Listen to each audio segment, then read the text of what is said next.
Hello, I am Dr. Ashish Gautam, and today we are going to talk about, sorry for the delay, today we are going to talk about the gallstone diseases, their prevention, and what can we do and what type of surgeries are available for gallstone diseases. So when we say regarding the gallstone diseases, it is a very common problem. Regarding the gallstones या जिसको हम पित्त की थैली में पथरी बोलते हैं, ये एक बहुत कॉमन समस्या बनती जा रही है और सबसे ज्यादा जो इसका दुष्परिणाम है वो ये है कि इसकी वजह से मरीज को अगर पित्त की थैली में पथरी बन जाती है तो उसकी वजह से अत्यधिक दर्द और एक बहुत बड़ी परेशानी के सामना करना पड़ता है। तो पित्त की थैली में पथरी क्यों बनती है, पहले हम ये बात करेंगे। फिर हम बात करेंगे कि पित्त की थैली के पथरी के रोकने के उपाय क्या हो सकते हैं, पित्त की थैली की और क्या बीमारियां हो सकती हैं, एवं पित्त की थैली की पथरी के क्या क्या किस प्रकार से उपचार हो सकते हैं, इस सब पे हम बात करेंगे आज। तो सबसे पहले इस बात पे बात करते हैं कि पित्त की थैली में पथरी आखिर बनती क्यों है। देखिए, पित्त की थैली जो है या जिसको हम गॉल ब्लैडर बोलते हैं, गॉल ब्लैडर एक स्टोर हाउस है bile का। Bile is formed in the liver and through the common bile duct it comes to the small intestine and the bile is stored into the gallbladder। तो ईश्वर ने हमें एक थैली प्रदान करी है जिसमें कि जो बाइल होता है वो स्टोर हो जाता है। अब क्या होता है कि किसी भी कारणवश या तो बाइल जिसको हम पित्त बोलते हैं काफी गाढ़ा हो, या फिर उसमें बाइल सॉल्ट्स की मात्रा अधिक हो, या फिर कोलेस्ट्रॉल की मात्रा ज्यादा हो, उस वजह से बाइल जो होता है वो गाढ़ा हो जाता है और गाढ़ा होने की वजह से जब वो स्टोर किया जाता है तो नीचे की तरफ कोलेस्ट्रॉल बैठ जाता है और उसमें कुछ कम मात्रा में बहुत ही कम मात्रा में कैल्शियम मिलने की वजह से गॉलस्टोन फॉर्म हो जाते हैं। अब चूंकि ये गॉलस्टोन्स, अब एक वजह ये हो गई कि भाई हाइपर कोलेस्ट्रोलिमिया हो गया, इंक्रीज बाइल सॉल्ट्स हो गए, उसकी वजह से पित्त की थैली में पथरी बनती है। तीसरा एक बड़ा कारण है जो कम डिस्कस होता है या we discuss it in not in big forums, that is gall bladder dyskinesia.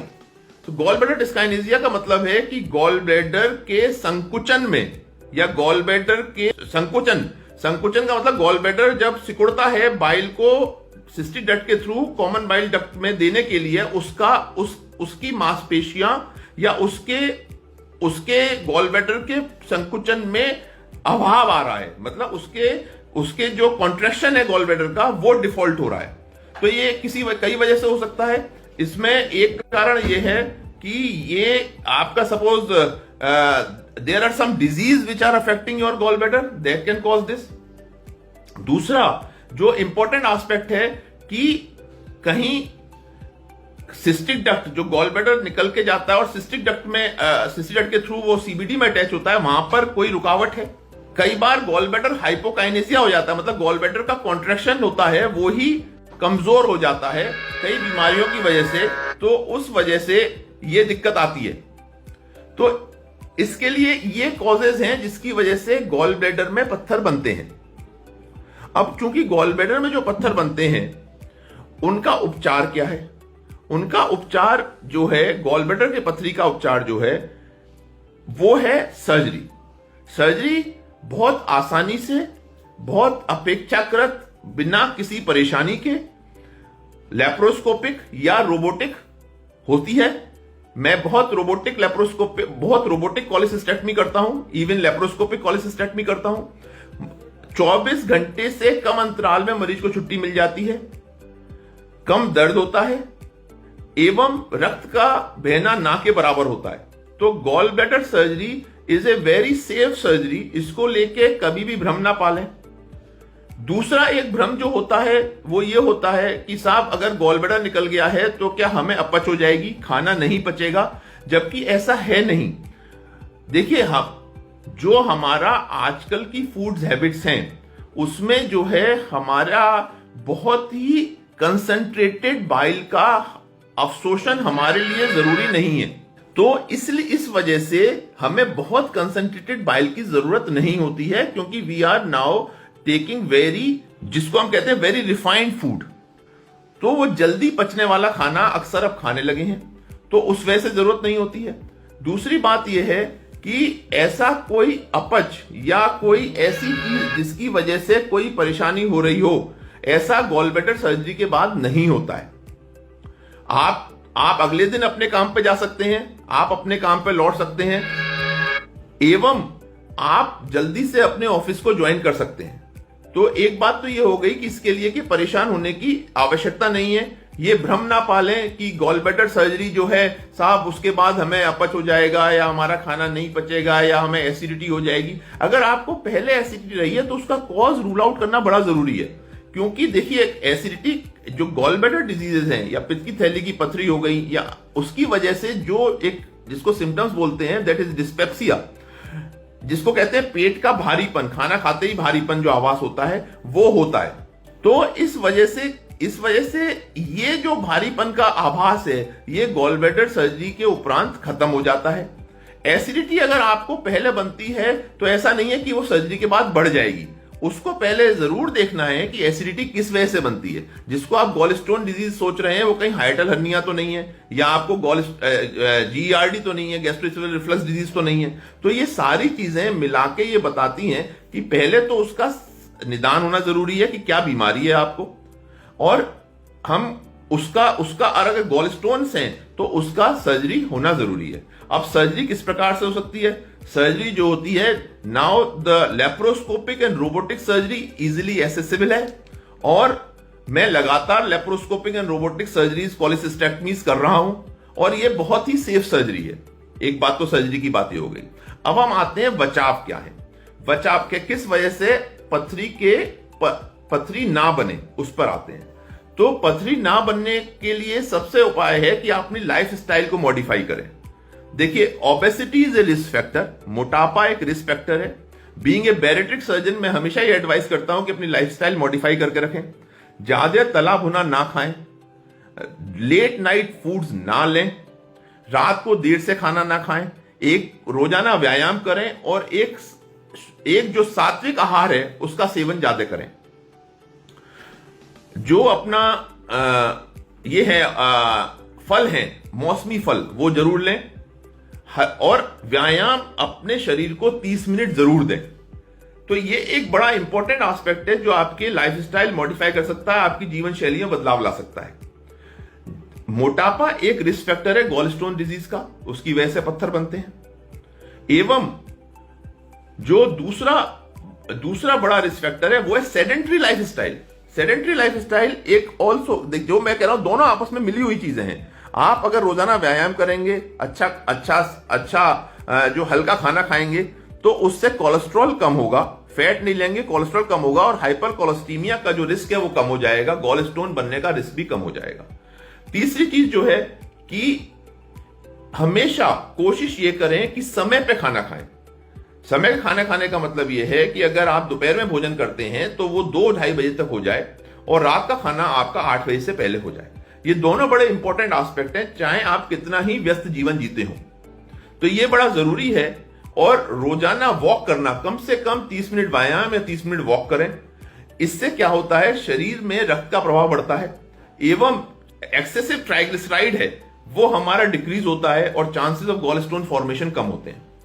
तो 3 चीजें हो गई जो मैं बताना चाह रहा था। पहली बात यह है कि देखिए, पहली बात तो यह गॉलस्टोन या पित्त की थैली में पथरी एक कॉमन समस्या है, और ये कोशिश करें कि ये जितनी भी कोशिश कर सकते हैं हम, अगर ये उत्पन्न हो गई है तो अपने डॉक्टर को दिखाएं, सलाह लें। ऑपरेशन जो है इसका एक उपचार है, वो लेप्रोस्कोपिक मिनिमल इन्वेजिव तरीके से एवं रोबोटिक दोनों तरीके से किया जा सकता है। तो उसके लिए बिल्कुल भी परेशान होने की जरूरत नहीं है। एवं लाइफस्टाइल को चेंज करें, व्यायाम जरूर करें, एवं ऐसा खाना खाएं जिसमें फैट की मात्रा कम हो। तो ये मेरा आज का विषय था जिस पर चर्चा करना जरूरी था। कई बार एक चीज और बड़ी इंपॉर्टेंट एस्पेक्ट है जो लोगों को पता नहीं होता, कई बार बिना स्टोन्स के भी कॉलिसिस्टाइटिस हो जाती है, पित्त की थैली पे सूजन आ जाती है, जिसका प्रमुख कारण जैसा मैंने बताया, वो गॉल ब्लैडर डिस्काइनेजिया हाइपोकाइनेजिया होता है, गॉल ब्लैडर के पित्त की थैली के संकुचन में अभाव, है ना। तो वो चीज जो है वो बड़ी इंपॉर्टेंट है। अगर आपको दिक्कत हो रही है, लक्षण पे आ जाए, क्या दिक्कतें होती हैं पित्त की थैली के पथरी या पित्त की थैली की परेशानियों में, तो एक तो ये होता है कि पेट भारी रहना शुरू करता है, दूसरा ये होता है अपच होती है, और तीसरा क्या होता है कि आपके राइट साइड ऑफ एब्डोमेन में, मतलब सीधे हाथ की तरफ और बीचों बीच में दर्द होता है। अगर ऐसा हो रहा है और अगर अल्ट्रासाउंड पर आपके पित्त की थैली पे सूजन पाई जाती है, भले ही पत्थर ना हो, तो एक बार जरूर अपने डॉक्टर से डिस्कस करें कि साहब ऐसा तो नहीं है कि मेरे गॉल ब्लैडर हाइपोकाइनेजिया या डिस्काइनेजिया हो गया है। उसके अलग टेस्ट होते हैं, तो उसको करा के उसका पता लगाया जा सकता है। अगर वैसा है तो उसमें भी सर्जरी की नीड होती है। तो ये सारी चीजें जो मुझे बतानी थी इस आज के विचार विमर्श में, वो मैंने आपके सम्मुख रखे हैं, और मुझे लगता है इससे आपको जानकारी में फायदा होगा। एक मिस्टर पनवा है, उन्होंने बोला है मुझे कि my mother has gall stones but we are taking medicine, her age is 60 years, can we go for laparoscopic surgery? Mister Amandeep, thank you for questioning. बिल्कुल, एज इज नो बार। मैं ये कहना चाहता हूं दावे के साथ कि उम्र अब किसी भी तरह से अवरोध नहीं है किसी भी सर्जरी के लिए। अगर माताजी फिट हैं पैरामीटर्स में, माताजी जो हैं, जो टेस्ट हैं उसमें फिट पाई जाती हैं, तो she can very well go for a laparoscopic surgery. It is a 24, ये जो है एक दिन की सर्जरी है, जिस दिन आते हैं उसी दिन सर्जरी हो जाती है और अगले दिन उसकी मरीज की छुट्टी हो जाती है। तो बिल्कुल भी घबराने की या परेशान होने की जरूरत नहीं है। आप बिल्कुल अपने डॉक्टर संपर्क करें और आप मिलें और सर्जरी का प्लान करें। आप लोग अपने सवाल पूछ सकते हैं। एंड थोड़ा सेशन डिले हुआ तो उसके लिए मैं नेटवर्क कनेक्शन का इशू था, तो थोड़ा सेशन डिले हो गया। आप लोग अपने सवाल पूछ सकते हैं। इवन इसके बाद खत्म होने के बाद भी आप अपने मेरे कमेंट बॉक्स में जाकर अपने सवाल पूछ सकते हैं। मैं और मेरी टीम कोशिश करेगी कि आपके सवालों के जवाब हम दें और आपको संतुष्ट करें। रवि जी नमस्कार, थैंक यू, गुड इवनिंग, कैसे हैं आप? देखिए, एक चीज और मैं बताना चाहता हूं कि भ्रम बिल्कुल ना पालें कि सर्जरी के उपरांत हमें खाना नहीं, जो अक्सर मेरे पेशेंट या अक्सर जो पेशेंट आते हैं पूछते हैं कि खाना पचेगा या नहीं पचेगा। खाना बिल्कुल पचेगा, आप बिल्कुल स्वस्थ रहेंगे। गॉल ब्लैडर स्टोन्स को या गॉल ब्लैडर डिजीज को नजरअंदाज ना करें। क्योंकि इसमें रिस्क बन जाता है गॉल स्टोन कैंसर का। अगर गॉल ब्लैडर बहुत लंबे समय तक पड़ा रहे तो उसमें एक खतरा पैदा हो जाता है, तो इसलिए बिल्कुल नजरअंदाज ना करें उसको। Gurvinder Kaur ji, gall bladder surgery in robotic are safe? आपका सवाल था, बिल्कुल सेफ है। और मैं लगातार रोबोटिक गॉल ब्लैडर सर्जरी कर रहा हूं।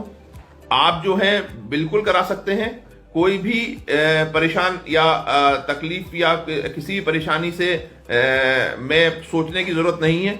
ये एक सेफ सर्जरी है, बिल्कुल सेफ सर्जरी है। रवि कुमार जी, आप मेरा नंबर नोट कर लें प्लीज। It is 9871819918। नहीं भीष्म वर्मा जी, आपकी कोई इंफॉर्मेशन मिस नहीं हुई है। इसका एक वीडियो बनेगा, वो मैं आपको भेज दूंगा। और तो बिल्कुल निश्चिंत रहें। बात हम यही कर रहे थे, गॉल ब्लैडर डिजीजेस किस प्रकार की होती हैं, उनका क्या लक्षण होते हैं और उसके क्या उपचार होते हैं।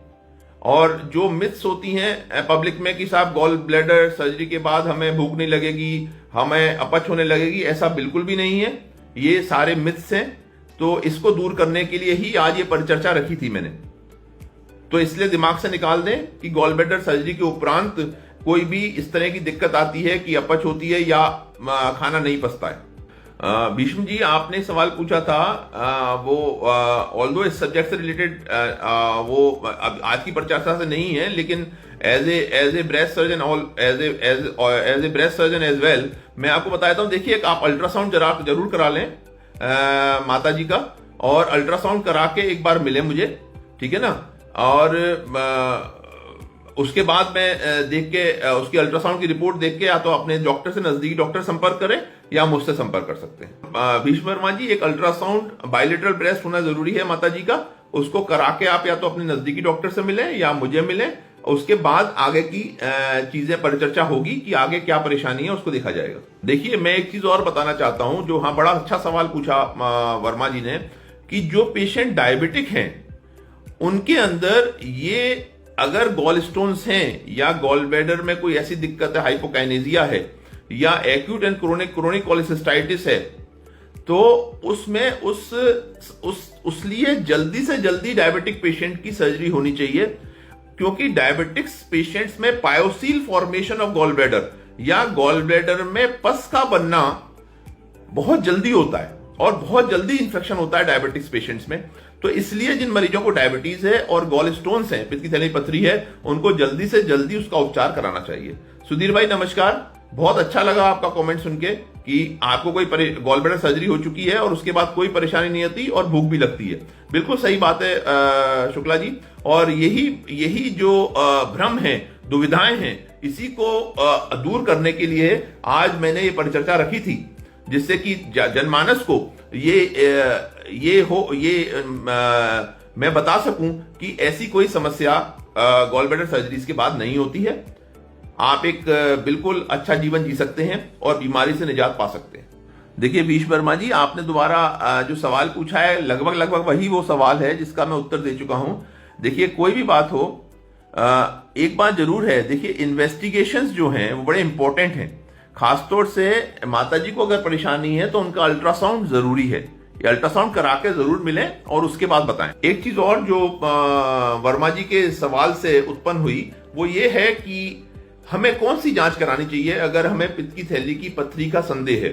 तो उसमें जो है वो अल्ट्रासाउंड पूरे पेट का जरूर करा लें और उसको करा के देख लें कि पथरी कहाँ है और कितनी है और कोई सूजन तो पित्त की थैली पे नहीं आई है, ये बड़ा जरूरी है। तो गॉल ब्लैडर की पथरी में जो जांच है रेडियोलॉजिकल, वो अल्ट्रासाउंड होल एब्डोमेन है ना। इसके बाद आप अगर आपको संदेह है तो अपने डॉक्टर से मिलें और ये जांच कराएं। तो सभी मित्रों का बहुत बहुत धन्यवाद। आज की परिचर्चा का विषय था पित्त की थैली में पथरी, इसके कारण, उपचार एवं इससे संबंधित भ्रम को हटाना। मुझे लगता है जो आज परिचर्चा हुई है उससे काफी आपको इन सब बातों पर हेल्प मिलेगी।